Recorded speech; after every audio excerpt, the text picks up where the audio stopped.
whiskey. Wanna discuss an array of topics, conversation simply. Gonna drop your whiskey bars with the sip hitting for. Could you pass it? You want more? Another glass, let it flow. A steady pour. A steady pour. Yeah, a steady pour. A steady pour of growing. A steady pour of sharing. A steady pour of knowing. Now pass that Glen Carry. So pull up a chair.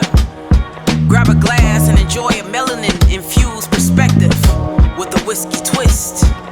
Yeah, yeah, a steady pour.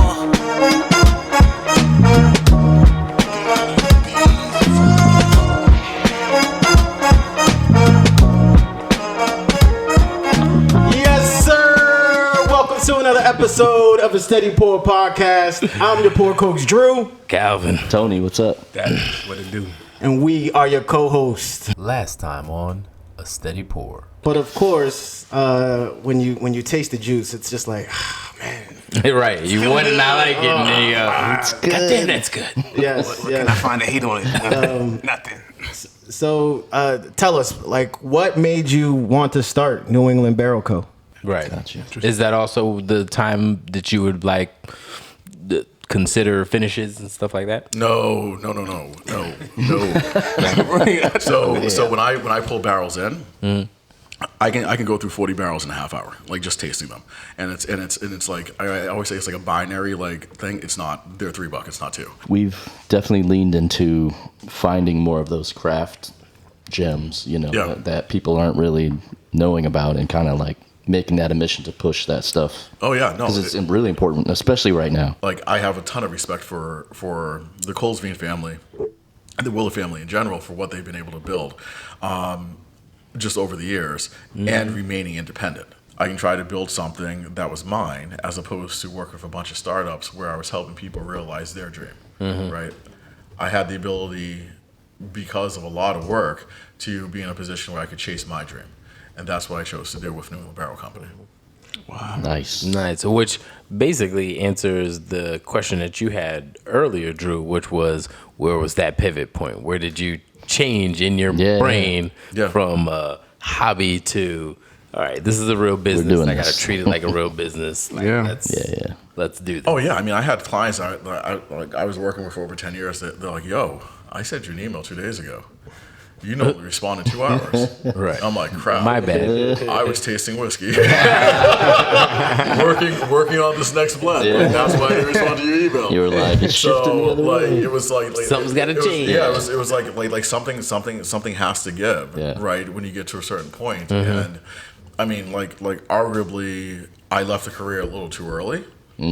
But I would argue that if I didn't leave it when I did, I would have been at a point where leaving it a year probably would be even harder. would have been significantly more difficult. Right. Because I probably would have taken that next step in my career. Right. And at that point, there's no longer a, hey, my wife saying, hey, can we do this? It's like, yo, should we do this? We're good. We're good right now. Like you just spent the last like 18 years at that point, like getting to that point. getting to this point. Like do you really want to walk away from this? Yeah. And I'm like, I would probably be like, you know something, she's not comfortable. We're out of COVID. Happy one. The world's getting back to normal. Let's just keep it small and just like keep it moving, or just fold it. Yeah. But I'm glad I had the support at home, and we had the ability to sort of like chase this. Well, we're glad too. I'm right. I was about to say, I'm glad it worked out for everybody. People are glad. What should we do next? Right. So we got I some more. think we should hit that single barrel rye. And And then we can get into the finished stuff. So it's the dark brown wax, the copper wax. Yep. That is a 12-year, right? That is the 12-year. This is from the first run of rye barrels I ever purchased. That wire went out December 31st, 2020, because I wanted to get it in under the wire for tax purposes. Wow. Straight up. I was talking to my accountant. He was like, "Yo, if you're gonna do this How many barrels? Because it seems like you have a good run of... So everyone asked this question, Okay. and I never give anyone an answer. Oh, okay, all right. I never give anyone an Not answer. getting an Big answer. question mark. Frank's asked this question. My buddy David asked We this not question. Frank. Yeah. We can edit it out. We'll edit it out. my buddy David asked this question Did he asked it every week. Oh, David. Like, Yeah. I get a text from him every week. So yeah, how many barrels of that rye do you have left? Don't worry about it. Yeah. But nice. I told you guys during the BBR pick that I may have found like the same run. Oh yeah. I found the same run. Nice. Found the same run. Wow. So now we're like that was about a month ago. I'm still actively negotiating a buy on that. Okay. So. And is your plan? I mean, I don't know if you can even speak on that. Is your plan to age those out longer? Is your plan to? If I get more of these, I'll release more some. store picks? I'll release some at 12. I'll release some at 13. Some at 14. Okay. But the bulk will still be like aged to at least 15 years old. So I was because gonna say, what's the highest you could see it? Maybe 15. Oh no! Oh, This run could go over 20 years. Oh, Absolutely, 20? without a doubt. Wow. I have zero doubt in my mind. They are great. Every. I mean, I'm not sure how much is going to be left in the barrel, but they can go 20 years. Oh my God. No, this is crazy. We're on 121 proof? I didn't even, oh man. Yeah. I didn't know it was that high. The aroma doesn't hit Yeah, like and everyone that. took a heavy pour too. Right. Taking small need a- pours I of need- the, I need a small bottle. American and I'm everything still else. taking Yeah. relatively small pours. Yeah, we about the same. Yeah. You say that with a solid ounce in your Glen, though. I know how this stuff measures out. He's a would know. professional. I know it's No, I mean, just the nose on this is phenomenal. I mean, you're getting that kind of MGP vibe that you're getting some of the other stuff, but it's just got so much more. It's more robust and more flavor to it. So what attracted me to this run, and I love MGP ryes. Like when I say love MGP ryes, I go back to the old school like Smooth Ambler, Old Scout like ryes, like 10, 11-year-old ryes, 12-year-old ryes, from my God, like 2014, 2015. And even some of the earlier stuff as well, from an MGP standpoint with different brands. The note that I get that made me buy this, there is a burnt orange quality in every one of these barrels. And that is an MGP note that I normally get on hyper-aged MGP. And then you have the mouthfeel, the depth of profile. It's special, and it's like that is what's uniform across all of these barrels. Like I haven't tasted a bad one, right? And it's arguable like which one's the best. Like the Liquor Junction one's pretty That one badass. was pretty excellent. The one at 9 years old that we released at Gordon's out of Massachusetts was up for Best in Class Rye at the 2022 San Francisco World Spirits Competition, and we were going up against Boss Hog. Whistlepigs Boss Hog and the Lock, Stock, and Barrel Batch 1 21-year-old Canadian Rye. Wow. So those were both $300 plus bottles. Ours was $99, right? And that's MSRP because you're not finding Boss Hog for less than $900 now. That was us in the finals. It is. So that meant that we like released that, and we were against all the other ryes. So we were one of the last three standing. The Lock, Stock, and Barrel won. Right, I tasted it and I was like, this is probably the best Canadian rye I've ever had. Wow. I bought a bottle that night online. I tasted it, I was like, yeah, I get buying it. that. I get that. Respect. He said respect. He said respect. But Respect. I'm not gonna, again, I'm very honest. Yeah. If Boss Hog, if that year's release of Boss Hog won, I would have been pissed off. Right? I didn't think I personally did not enjoy it, but that Lock, Stock, and Barrel 21 Batch 1 of the 21-year-old Lock, Stock, and Barrel, the best expression of Canadian rye I've ever had. Wow. I gotta try Nice. it. I gotta Okay. try it now. But the fact that you were in the Oh yeah, running- no, absolutely, yeah. absolutely. Yeah. Oh my God, our first year of products, our first year of products. That's yeah. crazy. You gotta Like- do something right, man. Yeah, no, and that was this run at like 9 years old. It was labeled 8. I bottled it at 9. So yeah, I was 9 years old. Well, I'll tell you that you created a fervor within BBR because once we tried the bottle you brought to the bottle share there in Yep. Kentucky, Yep. your first time BBR 5 last year, it was like everybody just had to know where to get that. And it was like we were waiting for the next iterations Yep. of when those Yep. came out. Oh yeah, and I like absolutely love the support. Yeah. You know, since like exposing everyone to the brand, it's been absolutely Yep. phenomenal. I always say like we're all a part of like so many different communities. Yeah. And we were talking earlier, like before the podcast, about how like this area has changed so much, right? Every city around the country has changed, especially here in the Northeast, right? So your community within your community has changed just a ton as well, right? And it's either you fight against this or you like figure out how to like take everyone who's coming in, right, and build like a new community around it, right? Trying to hold on to what was and trying to build for what can be, right? And that's one of the things that I try to do too, right? Like, I have my community. Boston's definitely changed a ton over the years. Like, and we talked about this when we were up in Boston, when you guys were up in Boston for the pick. Boston has definitely changed a ton. Some of it is absolutely phenomenal. Some of it not so great, right? A lot of people have been pushed out of the city. Some of the people need to be pushed out of the city, right? But now it's about like what that community really looks like, and then from a whiskey standpoint, being able to bring a ton of people together. And at my house, I have a rule: when you come over, we don't talk politics, we don't talk religion, we can talk whiskey, we can talk sports, we can talk anything else, so long as like we're talking. Right? Yeah. But any of those hot button issues, I don't want to talk about. This is a safe space. It's a space for us to like get to know each other as individuals. And then when you guys walk down the driveway to your cars, which are typically parked on the street because we only fit so many cars in the driveway, talk about whatever the hell you want to talk about. Right? But while we're here and we're effectively having communion like across this brown water, and I'll pull whatever bottles out. If a bottle's open, doesn't matter when, like what year it was like distilled, what year it was barreled, what year it was bottled, doesn't matter. If it's open, free reign. Pour it up.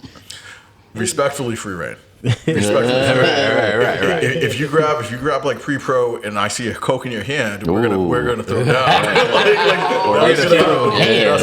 That's gonna happen. No, you can toss an ice cube in it, but taste and eat first. Taste and eat first. I respect it first. But like, I mean, ice cube maybe. Like, I was gonna say, you throw ice cube in a Glen. It depends. I got put in jail for that. It depends on the bottle. But if you're tossing ice cube in it, you're probably having too big of a pour.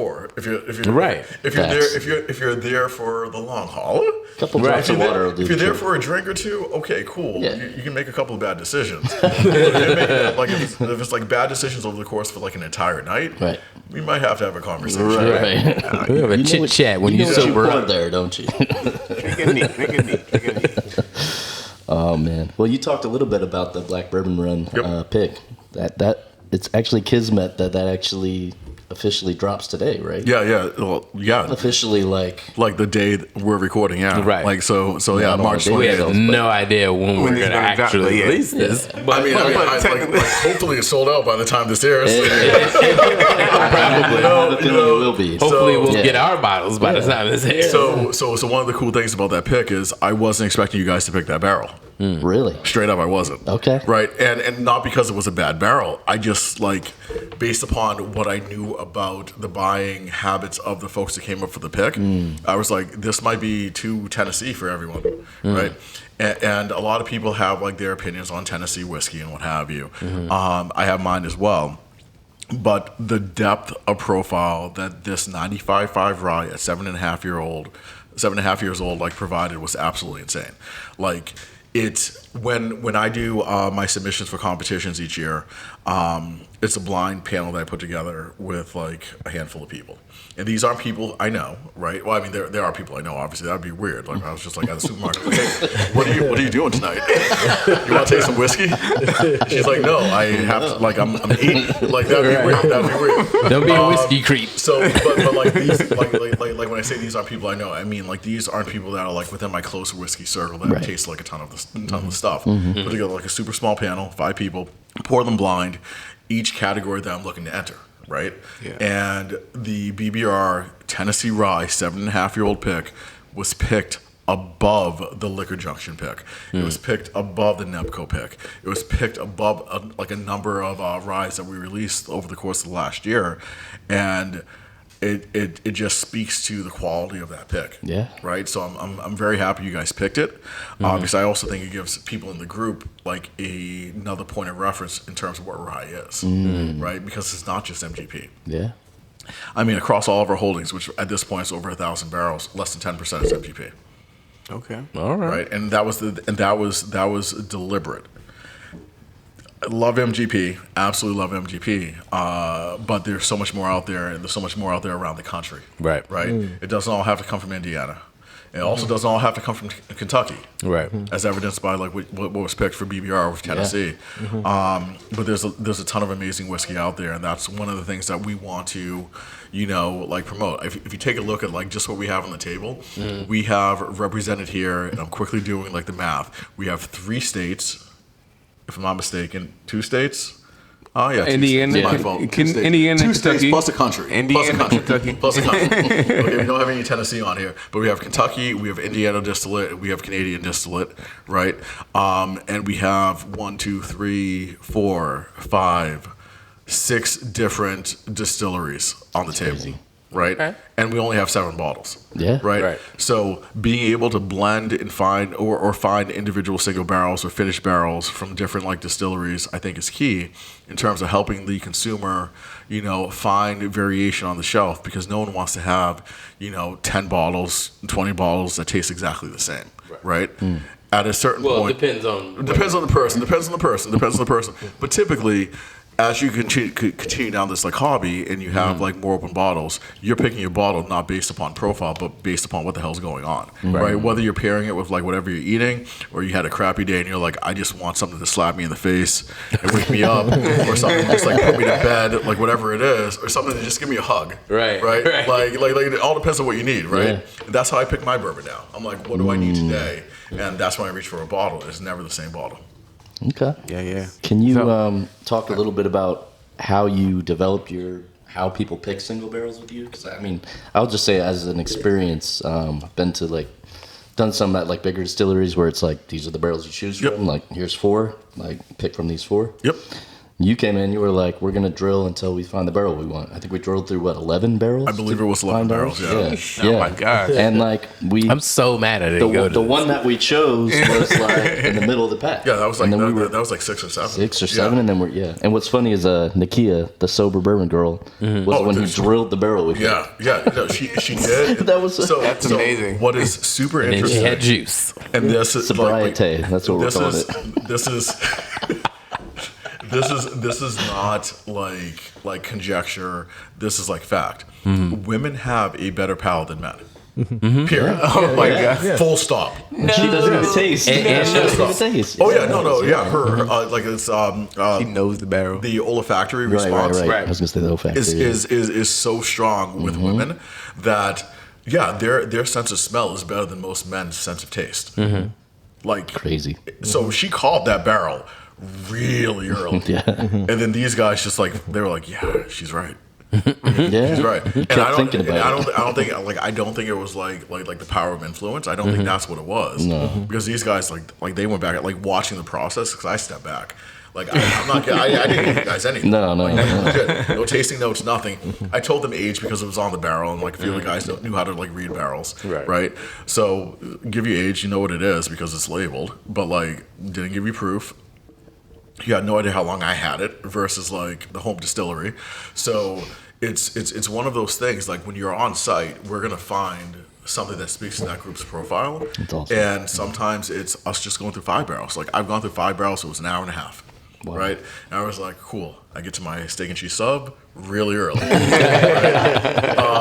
I've gone through like 11 barrels. I've gone through 15 barrels. Wow. Right? Just because like as I'm like listening to the conversation, it's helping me zero in on what that group is specifically looking for. Right. And I know the roughly 20 to 24 barrels we have in our program at any given point, right? If we ever get to the point where we're doing like 24 barrels, everyone's going to take a nap at like 15. 24 is We're going wild, to reconvene after like 4 hours, and then like go back through things. But like for the most part, we'll go through, 8 to 12 barrels typically. Everyone's responsible, and I want to make sure people are like leaving with the barrel that they want. Now, with that being said, when we do like remote panels, the way I do remote panels is completely different too, right? I'll send out typically 5 samples. Those barrels are locked for a week after the samples are received. So once the samples are received, you have a week of exclusivity where you only have the ability to taste those barrels. No one else will. Because I've had barrels pulled from me because we were like a few hours late during doing a tasting. Watching the distillers, they were like, yeah, that barrel was just picked. And I'm like, well, I don't want any of the other ones. so we're at an impasse now. So what are you going to do? And it's like, some distilleries like, we'll send you a new panel, and we have to quickly taste through them. Yeah, exactly. Have to taste through them again. I have had that happen twice with 2 panels from a very large distillery, because we weren't able to get everyone together, but we only had like the second panel for like 2 or 3 days. And I'm like, really? This just happened again? We just picked 2 awesome barrels from you guys. What is this third panel going to be? Because like, I'm not sure if you can hit these, like knock these out of the park. And then we spent like the time tasting the third panel, and we're comparing them to the 2 prior picks, and we're angry. Because you're just thinking about what could have been. Think about what you lost instead of what you got. I mean, it's like we just didn't have like the one that got away. We had the 2 that got away. You know? We're just like, oh, all right. It's right in there. Single barrels after this, right? No, finished. So we have like we just did the single barrel rye, like 95.5 rye. We're going to hop over to the American whiskey. So mainly because that is a much lower proof point than the single barrel Canadian. Okay. Right. Not so even gonna be this one hasn't, but yeah, that one. This one has not been released yet. Ooh. So this is our first release in our finishing series. Nice. So that was a good pop. That was a good pop. I mean, That was sexy. That was a sexy pop. That was a sexy pop. Professional popper. So That's crazy. This one is a 7-year-old American whiskey that is finished with medium French toast, French oak toasted French oak. Okay. Can you tell I'm like? I'll take French toast. That where 6 in? Yeah. So a lot of people. I had a conversation down in Kentucky this week where we were like discussing. Oh, I was with a mutual friend who started to work for a different brand. I'm not going to say the brand. Okay. I'm not sure if I should say this, but you guys, I think you guys know. I think you guys know what I'm talking about. Okay. Yeah. But she was going through like her very first tasting. I was there. And I was basically like someone said, what's the difference between like American like oak and French oak? And one of the things that I find with French oak is you get a significantly like softer profile, like from a toasted standpoint. With American oak, you get like a ton of vanilla, a ton of caramel.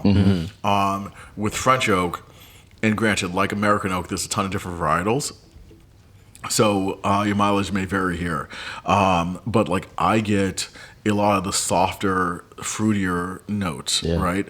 And I'm not saying that because it's French. People are like, oh yeah, you taste grapes. I'm like, no, I'm not tasting grapes. I'm actually like legitimately not tasting grapes. I'm tasting it like apricot. I'm tasting like a lot of like stone fruit, like a little bit of peach, right? And France isn't known for their peaches, right? So like that's what I get out of these out of this thing, and it's at a much lower proof too. So we're at 113 proof on this bad boy. It's cash strength and not proof down at all. Yeah. So, and again, it's a 7-year-old American whiskey. Oh yeah. And this will be like a sub $80 bottle. And I mean, hell, like that 12-year-old rye, I think I had that at 138. Yeah. 138, 139. Oh yeah, that was an easy pickup. Yeah. So again, I asked you if it was in that same run. You were like, yeah. I mean, it's like again, we're not trying to hit a home run with every bottle. Like I don't need to have like a 12-year-old like rye going for like $250. Like, would it be awesome? There's enough of those. I could do that absolutely.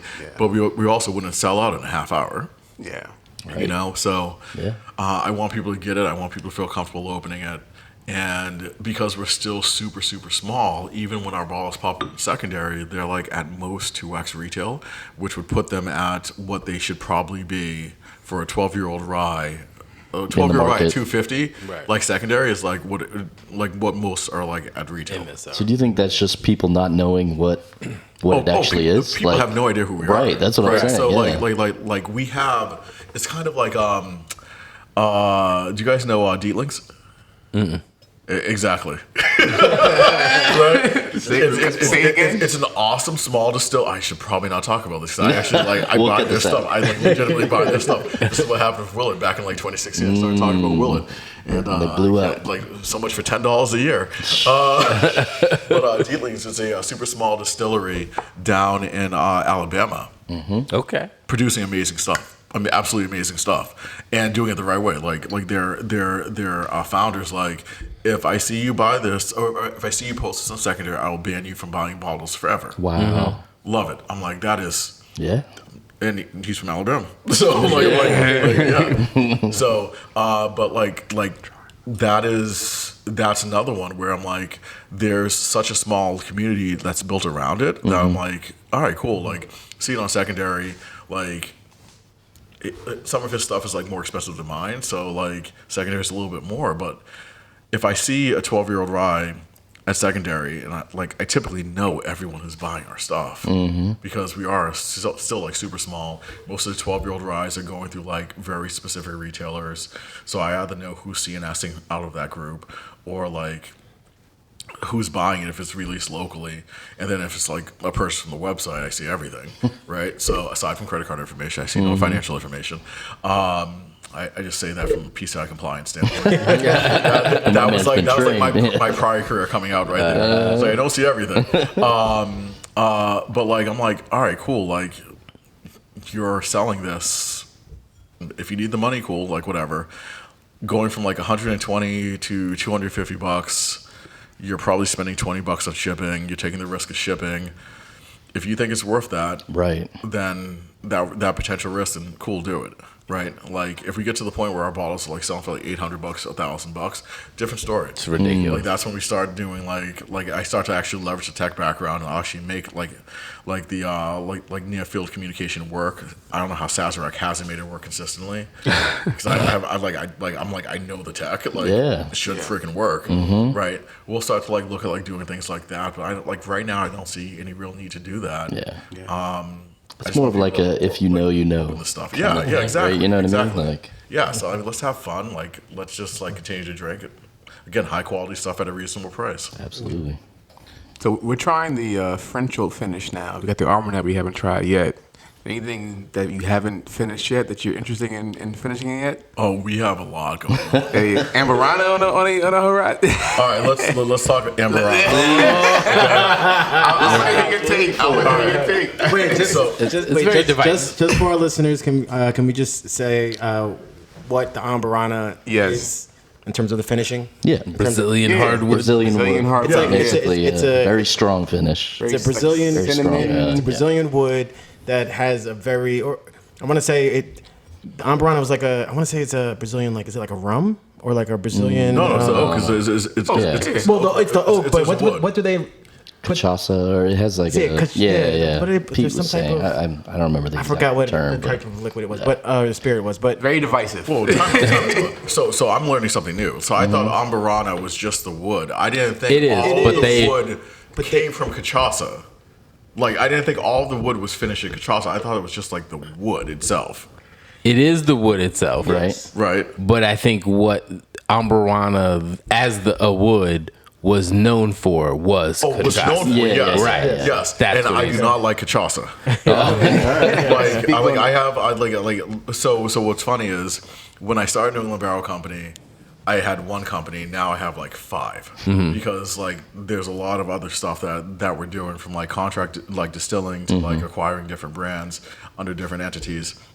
One of my partners, so Portugal and Brazil have a very special relationship for obvious reasons, right? Yeah. 1600s, 1400s, 1500s. Colonialism. Right? Google it. So yeah, Google it. They make the South look like Disneyland. Right. But one of my partners is involved in a distillery down there that produces Cachaça, and Cachaça is a liquid that I do not care for in the slightest, right? And he knows this, so I can say this. If I tasted Cachaça on anything that Amberana finished, I would never drink Amberana again, right? So I would argue that the wood might be known for aging Cachaça, maybe, I don't know. But like the wood itself cannot contain Cachaça, because I would not drink anything Amberana finished. Because I dislike the spirit that much. Like for me, it would be like if someone does like mezcal, don't get a mezcal finished like whiskey, right? Because you're going to taste mezcal. You're going to, right? Yeah. So Amberana, So like Amburana it has such a strong flavor profile. And one of the biggest issues that I have with finishing in general is people don't finish the whiskey to its peak finishing potential. They have a tendency to over finish the whiskey, right? So if you put whiskey into a barrel and you don't know what the hell the barrel's going to do, you should probably taste that barrel pretty frequently and be ready to pull that barrel when it gets like a certain point. Right. What would you say is frequently? I mean, if you don't know what's going to happen, Once a month, or better yet, because like we're talking about Amburana, you know what's going to happen. you just don't know how quickly it's going to happen. You know what's going to happen, right? So you need to be ready to go. Like I wouldn't go so far as to say weekly, maybe every 2 weeks, every 3 weeks. Okay. Right? Until it gets to a point where you can just taste a hint of that finishing barrel. That finishing barrel should never overpower the base whiskey. Right. It should be additive. And that's a bad word in whiskey. Right. But like in terms of like I get what building a you're flavor saying. profile, you're layering flavors. That's all you're doing. You're layering flavors, right? You layer that flavor until the point where you're happy with it. If you overfinishing, in my opinion, is as bad as over oaked. Okay, so I have had phenomenal Amburana finished products. Yeah. The name some? Dark Arts. Dark Arts. Yes. One of my favorites. That is one of my favorites. Okay, Going to disappoint you because I definitely just finished that bottle like a week ago. Me and you both. So one of my favorites. Yeah. And I'm pretty sure we all can think of one who has a ton of Amburana out there in the market. And we're fans of them, but they definitely oversaturated. Exactly, and they overfinished. Yes. Yeah. And they overfinished. Yeah. Right? Barrel's pretty good. I love barrel, right? So no. The way you answer that was I asked because I go back to barrel to like batch 3, batch 4 of their barrel. Oh, okay. Like Early barrel. they were releasing like phenomenally blended Dickel, and no one ever says phenomenal and Dickel in the same Okay, like straight up, right? So they like the Barrel Craft Spirits, they were the first people that said to the masses, you can be an NDP and take the art of blending to the next level and bring it to the masses, right? True. That's what Barrel did. They have a special place in the history of whiskey because of that. Okay. And that's a place that can never be taken away from them. Period. Like again, full stop. Right. My pause is because of a lot of the changes and things that have taken place with them as a company, which I know they're still working through. Right. And I will say this: if we as an industry lose the mindset that a barrel brought to the space, that'd be big. we will, as consumers, be left with a massive hole that needs to be filled. And I am not sure who can fill it, because I don't think that I'm at a point to say I can fill what barrel what brings to the table. Right. Their expertise in blending is something that is developed and practiced over years. And I respect the hell out of them for that. Shout out. Nice. I think one more is RD1 also does a pretty decent Amburana finish. RD1? RD1. Yeah.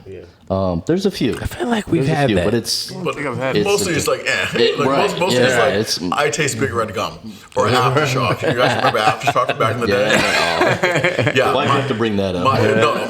My issue of Amburana is I finished a bottle of Aftershock when I was 19 by myself. That was a bad night. That was a bad weekend. Sugar and bad choices. So I can't do cinnamon. Yeah. Just in general, like if somebody hands me a piece of big red gum, I'm like, I'm good. Like straight up cinnamon toast. I can't do cinnamon toast. Yeah. You put too much cinnamon in like French toast, like I'm out. I'm good. Oh man. Yeah. For me, I like Amburana when it's like summertime, where you're looking for something to switch it up. Where you want something that doesn't actually taste like whiskey or something like that. It's whiskey, but it doesn't have that same profile. I'm almost the opposite. I would almost go Amburana in the wintertime because it's such a heavy. Yeah. I was thinking, You know what I mean? It's such a heavy like flavor that it fireplace kind of. Yeah, it's got more of a cuddle up vibe to it. This right here is the magic of whiskey, right? because you're like. Amburana's Christmas. You're like, Amburana is like the dead of summer. Right. It's like too hot. Polar opposites. I would taste it and start sweating immediately. Like, nah, I'm good. I can't. Well, yeah, I remember I was at a resort. I brought some of those like travel whiskey containers, and my wife had a cocktail, and I was like, I want something that's like not necessarily going to remind me that I'm actually just sipping whiskey. So I had this Amburana pour, and I was like, oh man, this is perfect. Right underneath the umbrella, looking at the beach, I was like, oh yeah, this is perfect. Okay. Yeah, so it was a different, It's a vibe. Yeah. I can see. But very divisive. Yeah, it is overall. very divisive, and not everybody can blend with it. No, not everybody can blend. Straight up. So I mean, like I didn't think we would ever release a blend because I had such strong feelings about blends. So like, if you guys go back to like 2015, 2016. Hell, I mean, like maybe even earlier, maybe like late 2014, you had companies coming out with blends for the first time, like not for the first time, but like in a big way for the first time, and it was clear that they were finishing subpar whiskey, right? So finishing, in my opinion, is the same thing as cooking, right? If you're going to make a dish, your ingredients matter, right? And if you're using subpar ingredients, like if you're using choice.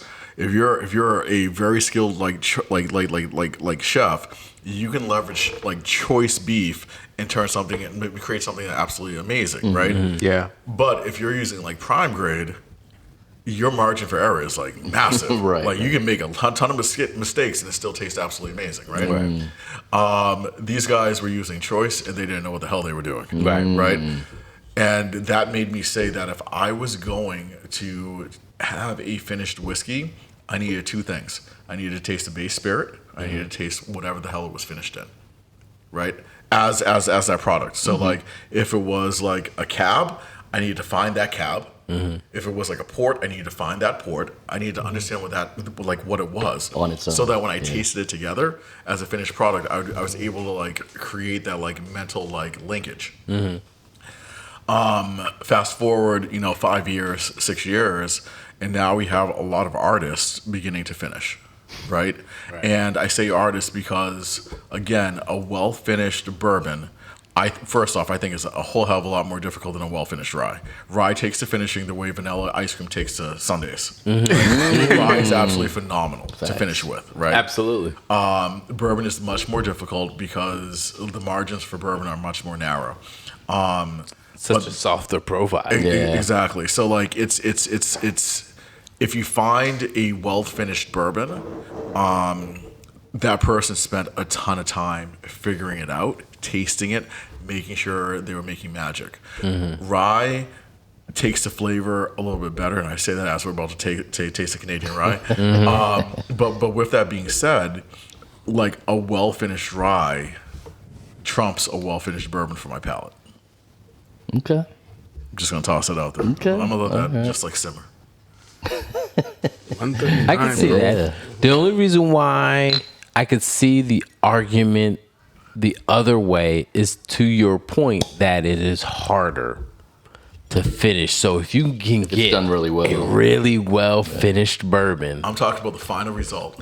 That's what I mean. I'm Like talking final result. If you can get a really well done finished bourbon, I could see the argument that would be. If you taste them both blind, the rye would typically trump the bourbon. Yeah. Right. But to your point earlier, ryes in general typically trump bourbon. Right. That's Right. fair. Damn it. Right. So I'm just saying, as far as like finding like bottling that lightning, Yeah. I think it would be. So just quickly, like what we're pouring is close to hazmat, it's close to 70%.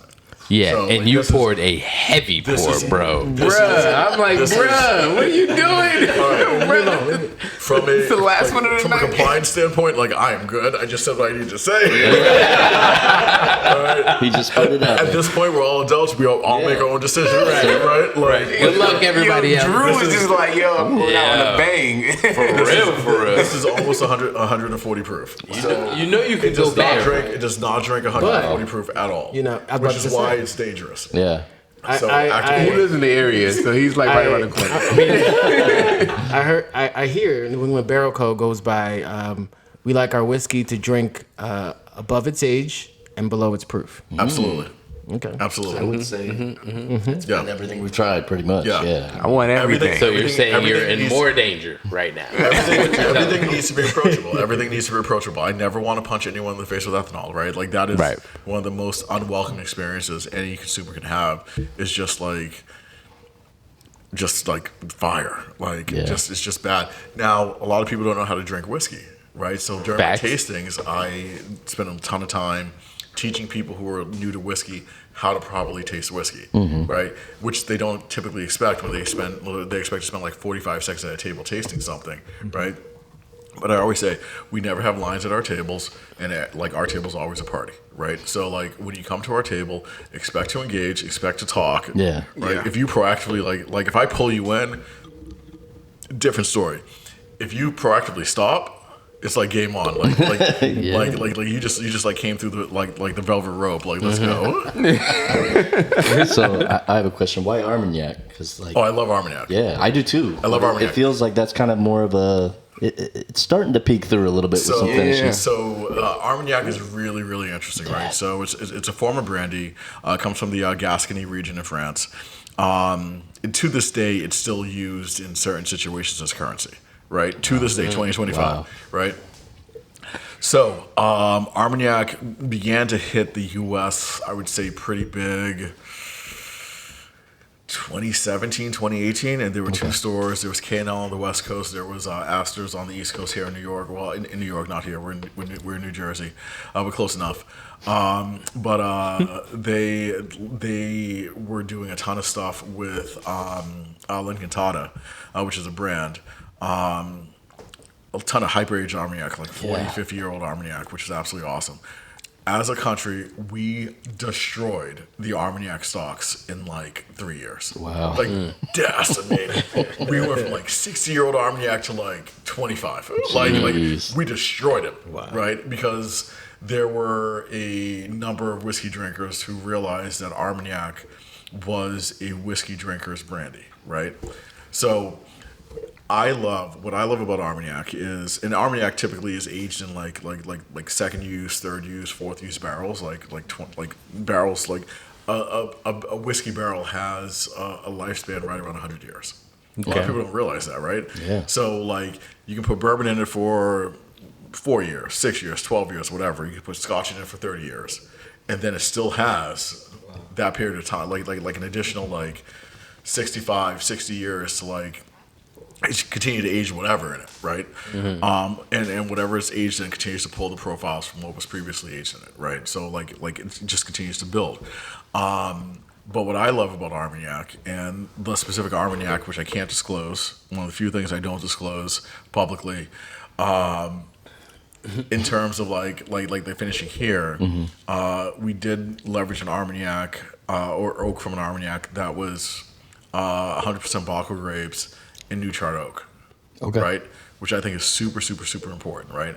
So 100% of arguably the key grape varietal for Armagnac in New Chart oak, which means you're leveraging a barrel, you're leveraging Armagnac that has the ability to pull out the full flavor profile from that barrel, as opposed to a used barrel, right?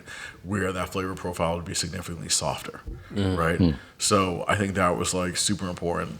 We also like played around with like the different oak formats as well. So there are typically 5 oak formats that are used. You have full barrel, you have staves, you have cubes, you have pencil shavings, and you have sawdust, right? So like and that's historically what's been used in wine. Within whiskey, the formats that have typically been used, I'm beginning to find out some other folks are using different ones, but typically you have full barrel, you have staves as primary, but cubes are becoming much more common as well, right?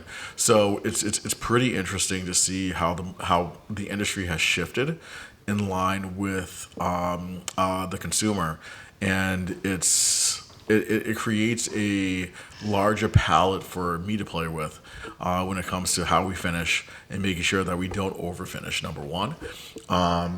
And like have the ability to not just like single finish, but potentially double finish. So can you tell us? That may have been a preview. Can you tell us how long it was finished in the Armagnac? I mean, I know it's just this was well over a year. Over a year. Okay. This was well over a year. Yeah. Okay. Yeah, but we reached a point where this is part of the reason why I did it this way.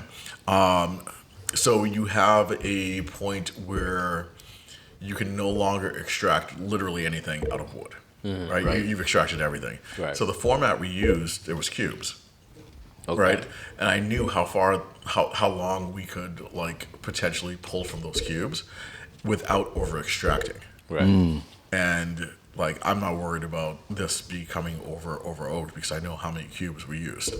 Right, Okay. so that math matters, right? The maths. The science. Yeah, the maths, right? You can leverage too many cubes or too few cubes and completely change the entire profile of everything. Right. So, same way you can use like you have different companies leveraging like different types of staves in their barrel construction, right? Those 2, 3, 5 staves make a massive difference. But if you added like 7 as opposed to 5 or 10 as opposed to 5. What does that do?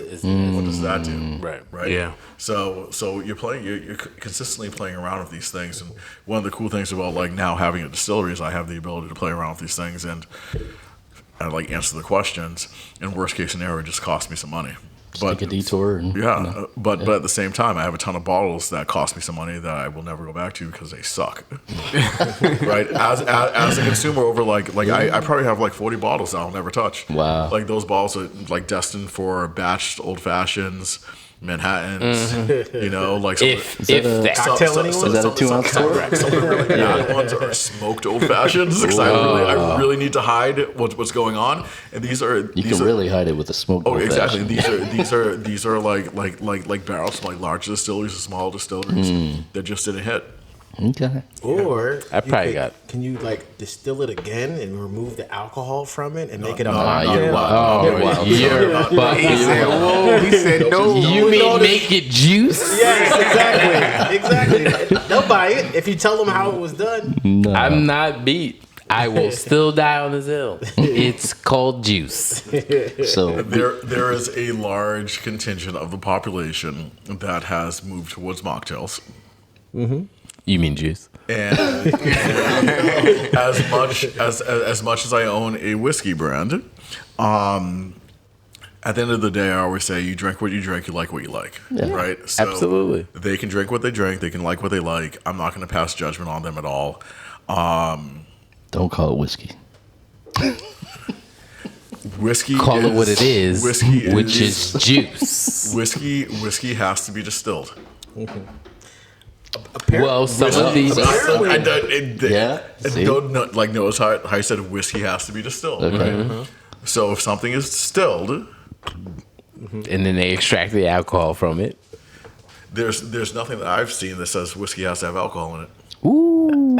Shout out to Nakia, sober bourbon girl. Hey, she's back. She's If you can show me, January. if you can show me something that says whiskey has to have alcohol in it, She's gonna be so happy to see. I will change.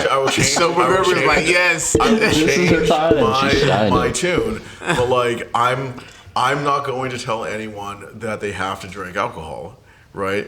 Absolutely not. Right. But I'm also not going to tell someone that like whiskey has to be 120 proof. It could be 0. It could be 80. It could be 40. I've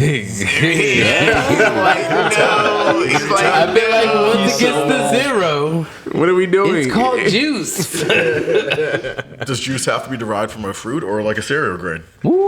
It can be, all of those can be juice. Okay. Because if you go to a juice bar, you can get spinach, you can get plenty of other things that aren't fruit. Yeah, you have like carrot juice, corn. All I'm saying is, at the end of the day, if it don't have alcohol in it, it's juice. I mean, so again, I go back to if you can show me the definition of whiskey that says it has to have alcohol, have an alcohol content, I will 100% agree with you. But until someone like the TTB tells me that, then but the TTB is also not taxing like non-alcoholic stuff. But like, it's a different story. It's a different story. But guess what? If they can figure out how to, they will. I'm sure they will. But yeah, I mean, like you show me the definition, like I'll 100% get behind it. Yeah. Cheers to that. But Cheers to juice. The production value is like huge. Like she's insane. So 100%. I want to keep her happy too. So. Yes. There's nothing to and take she away picked the from her. BBR barrel. I was about to say. Sobriety. She doesn't have to taste it to know good product. Exactly. That's amazing. Just so Just on the note. And maybe it's her palate, like the palate that was developed, like tasting non-alcoholic stuff. Hey, whatever it was. No, She no, threw that. no. You lost him. Absolutely not. I was riding with you. No, your palate is derived from not just what you taste, but also what you smell. It absolutely doesn't change the fact that it's juice. You know what I mean? Like none of this. It's not going to change. Sure. She developed. She has a fantastic olfactory palate. Absolutely. She could tell the juice from a mile away. Right. She can send out all types of juice. Shout out to Nakia. Yeah, shout out to Nakia. Shout out to Nakia. And She picked our barrel. fantastic. She picked the barrel. We're talking about a whiskey enthusiast that does not drink. Like whiskey, yeah. Plus, Right. the content she picked from the put out for the video. What it's crazy. What she adds to this space is crazy. Yeah. Without drinking. Without actually like Imbibing alcohol. Absolutely. I don't know a pizza fan that doesn't eat pizza. Yeah. I don't. Facts. I don't. Yeah. I don't. Like legitimately. It's amazing. It's great. Hold on, I'm like thinking about like vegan cheese and stuff. No, vegan is not cheese. Okay. It's not cheese. Let's call it what it is. Nothing else, I don't. You're consistent as anything. Yes. So He's not changing. Like Yeah. I don't disagree with somebody who doesn't want to drink. You must hate turkey bacon. Yeah. Oh, I love turkey bacon. And the thing is, I don't hate the thing, right? Like I like turkey bacon, just don't want to be but called don't bacon. call it bacon. Don't call it bacon. That's all I'm saying. That is all I'm saying. Let's bring it back to Netco. All right. I can't with y'all. Man. Hey, Let's wind it down. Let's bring So it back. we have your core offerings. What's next on the horizon? Oh, yeah. I heard rumors of a Saunders spirits. Like what? Yeah, so still trying to figure that out. So we are looking at doing a new brand that sort of marries my parents' story, right, which is effectively like how I came into existence. So my dad was born in 1936, my mom was born in 1950. You guys do the math. He had an insane game. He passed away in 2010. And he hasn't been able to like see for the most part. He got to like meet our oldest, but he hasn't been able to like really see the life that myself and my sister have been able to build with our families, right? Extending like the legacy that my parents laid out. My mom's 75. So one of the things I wanted to do was create something that really honors them and their story. Right, which is a very complicated story because 36, he grew up during World War II. My mom born in 1950, she grew up during like Vietnam. Right, my dad served in Korea, and they were both like public servants, right? And I say that my dad was a deputy sheriff of Suffolk County, which is the county that encompasses like all of Boston. My mom was a para in the Boston Teachers Union for a number of years as well. So that's like the life that I grew up in. My sister as well. So I wanted to do something that like sort of like tells their story, right? And it just so happens 36 and 50, 86 proof, which is a very important proof point in the history of American whiskey as well from a taxation standpoint, right? So it'll be an 86 proof spirit. Hopefully coming out later on this year. Price point for that? Because I know it's supposed to be. That'll be sub $30. Sub Crazy. $30. Sub What? $30. You're losing money. No. I'm just kidding. I'm just kidding. 86 proof, I think, is definitely key. Yeah. Right. And I mean, like, I think about like like I remember walking into like the liquor store with my dad. Yeah. In like the 80s, right? Wow. He would grab like like a 750 of like Old Granddad or like Wild Turkey. Yeah. It's like $14. Right, they're like what $600 now. Like, just Can you stupid. imagine? I mean, I wish I would have collected those as opposed to like Donruss freaking baseball cards. Oh my gosh. But Is when they could send you as a child to the store. Pick it up. Worst case scenario, you got a note. You just got Right, a note. right. Just bring a note. Like, do your parents know you're here? All There right, it is. here you There's the go. note. There's the Here you note. go. There's the note. I used to pick up cigarettes from my babysitter, man. Yeah. For your babysitter. She'd send me down the Your street. babysitter Yes. was crushing it. She was like, I don't even need to This watch is the the kids. 80s. Just It run my was errands. Just run my like, errands. they were like, you're good? All right, go ahead. And I was like, what? Did your parents know that you were doing this? I don't know what Probably this not. is the 80s. Right. 80s is wild. Have you guys seen like all the memes like Yes. like kids born in the 80s? Like we just took Yeah. We like made shit work. raised ourselves. Cal, You know. To close this out, I have a set of questions that are sort of Oh, like yeah. like rapid Rapid fire fire. questions. These weren't on Choose the between list. the two, or Okay. pick one. All right. All right. So I'll start off easy. You probably already mentioned this earlier, but bourbon or rye? Rye. Okay. Sweet and smooth or spicy and bold? Spicy and bold. But it's like the same question. Pretty much the same question. My bad. Even though he just gave us turkey bacon. It's cool. Okay. I hate turkey bacon, by the way. Favorite, I guess, whiskey region, Kentucky or Tennessee? Ooh. Kentucky. Okay. I like how much thought he put in. didn't think about it. Overall whiskey, yes. All Not an easy varietals. question to Right. answer, though. Which Bourbon, rye, American single malt. Yeah. Kentucky. Okay. What's more important, the nose or the finish? Finish. Before you even finished, Finish, palate, nose. there you go. okay. Okay. Drinking above its age or drinking below its proof? Above his age. Okay. Ooh. What's a barrel pick you wish you kept for yourself? Or do you keep them all to yourself? So Not all of them, but like So you keep. so we pull 6 bottles back for the Nemco library for every Nice. barrel we've ever done. Okay. Right, and like that'll be available at the tasting when we open that. Okay. But with that being said, I have dipped into those 6 barrels, 6 bottles per barrel here and there occasionally. If I had one barrel pick, oh crap! If I had one barrel pick that we've done that I would keep for myself, it would either be the Cut, which was a super special barrel, 100% cask strength Devil's Cut. So like we would dump barrels, let the barrels rest for like a day, 2 days, and then drain them again. And whatever the wood released after we dumped them, we batched. And we released that as this was released in like for a friend while she was still with us who was battling metastatic breast cancer, so stage 4 breast cancer. Wow. So if I could go back and take all those bottles back from everyone who didn't know her and give them to everyone who did know her, Okay. I would do that. That's good. Okay. Yeah. All right. So- 'Cause that was a little concerning in the beginning of that.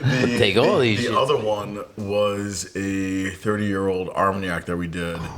First independent bottling here in the States of Domaine de Charonne that I did for Honor Like These for our internet friends. I think that was 22. Okay. It had been 23. No, it was 22. 74 bottles. I know all these dudes.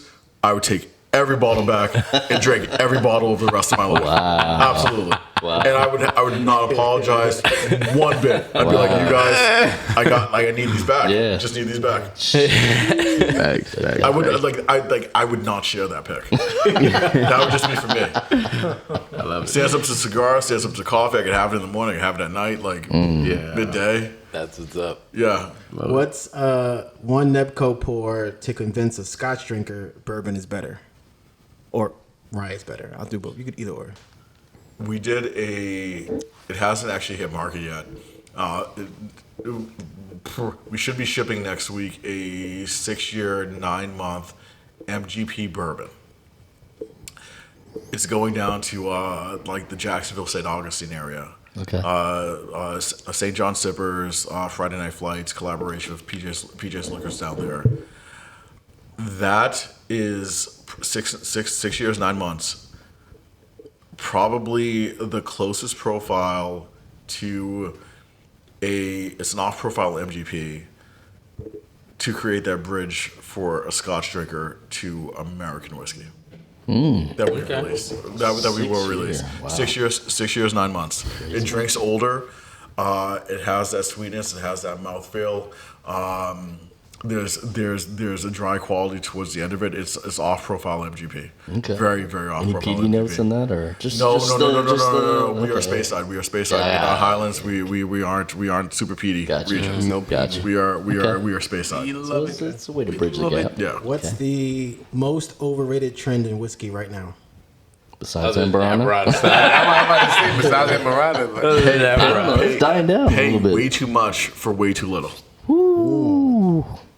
I agree. Okay. Facts. What's a whiskey brand whose brand you respect? Like just like the brand. I mean, we already talked about Willet. Yeah. I figured that was gonna be. 100%. What's more frustrating, distribution or shelf space? It's one and the same. It's the same job. Because distributors will sometimes hold products back from retailers if they don't get the additional facings for new products. It's one and the same, Okay. Okay. especially in 2025. If you could collab with any brand, spirits or otherwise, who would it be? So they're both aspirational brands. I would love to do something with Nike. Okay. Because they make up 99% of my shoes. And I have a lot of shoes.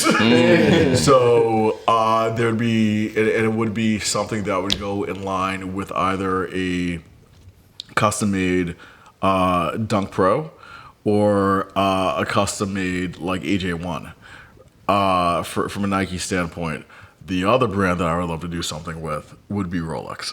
Ooh. I'd love to do something with Rolex because what they have and what they've released, the authorized custom models of some of their higher end stuff is absolutely crazy, and I don't think anyone has done it right.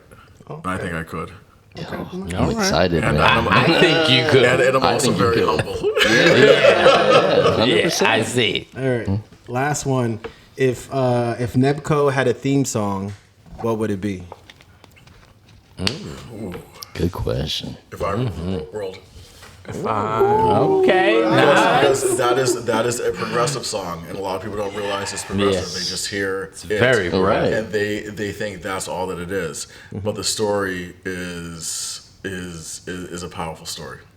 Okay, so I absolutely love Biggie, right? Yeah. So before any big meeting, there are 3 songs I listen to. Right, If I Rule the World's one of them. Suicidal Thoughts, from Biggie's first album, Ready to Die, is another one. Just because that's Classic. whatever this meeting ends up being, there's a ton of stuff that's worse. Oh my God, crap! I completely forget the like. That is- I did completely Another forget. Biggie song? Oh, it's another Biggie song. First album. Machine Gun Funk. No. Might have been, yeah. Christ's sakes. Everyday Struggle. Everyday Struggle. That's what I start with, because again, that's progressive, right? And it's talking about what you like, what the world didn't think you were capable of doing, and why you had to do what you had to do. So Everyday Struggle, If I Ruled the World, Suicidal Thoughts.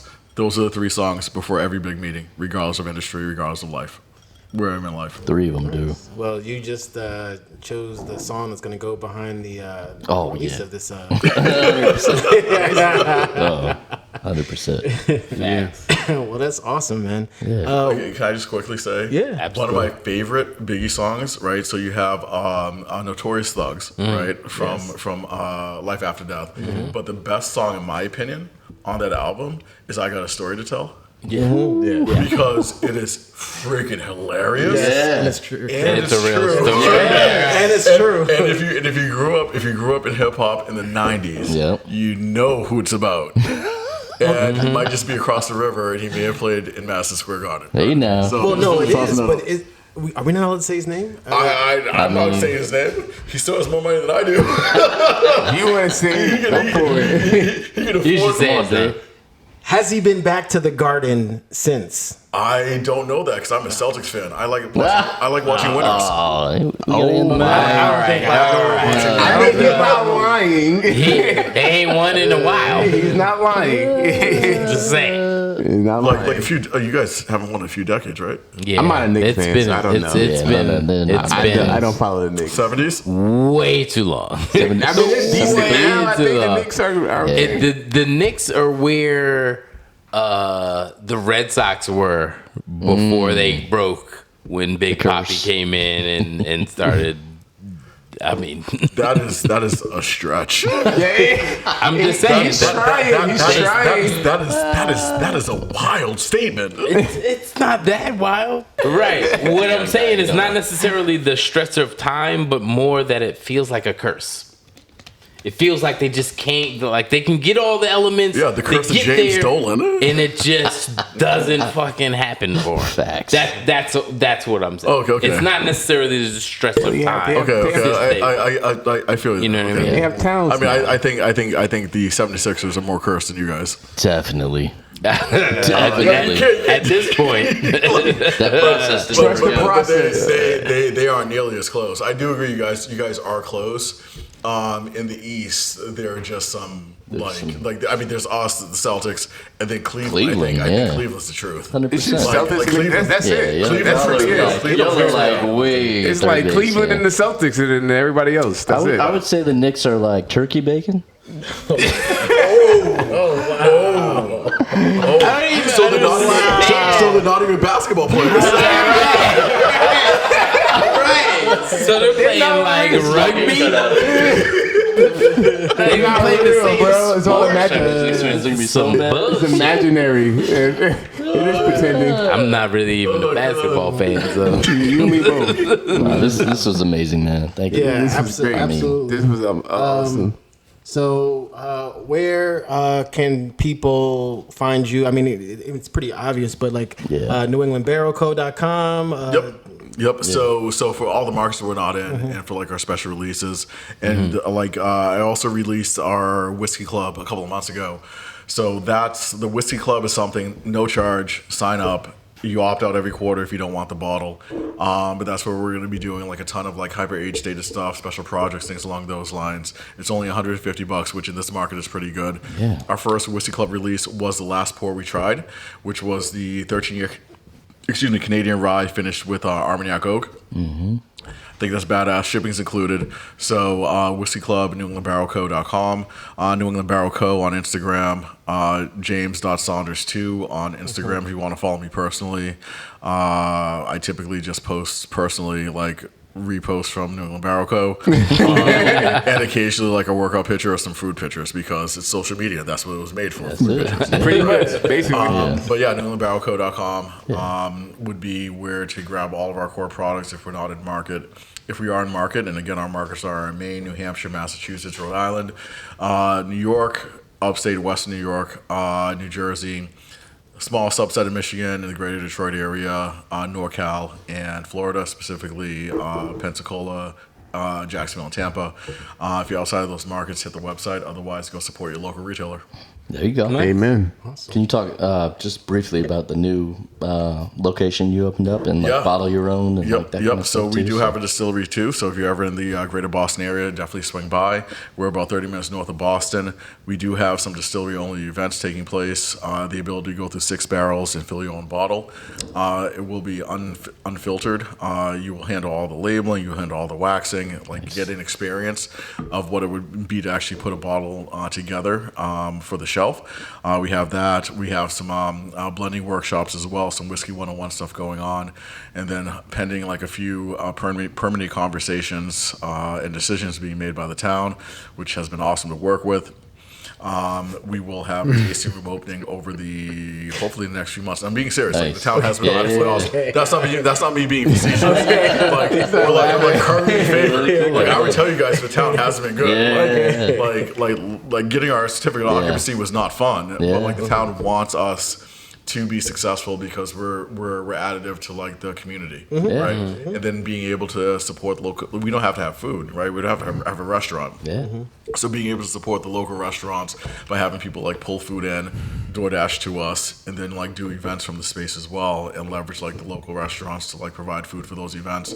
I think we're going to be able to help a lot of folks that are going to struggle over the next 12 to 18 months as things begin to shift from a macroeconomic standpoint in our economy. So I want to make sure that we're good stewards for not just the whiskey community, but also the Reading community, Reading, Massachusetts community, which we're stoked to be a part of. Nice. Nice. It's amazing. That is what's up. Yep. Yeah. Well, there you have it, everybody. New England Barrel Co., James Saunders. We here. we here. We outside. I'm floating off of this last one. Armagnac. That was a big pour. That was a big pour. Yes. He finished it. Right. And he finished it. Well, definitely hit us up at steadypour.com. Find us on our socials, at a steady pour, YouTube, Instagram, TikTok, all that. And we're out. We'll see us at the next event in our next episode. Deuces. Peace. Well, that concludes this episode of A Steady Pour Podcast. Make sure you follow on Facebook, Instagram, and YouTube. Yeah.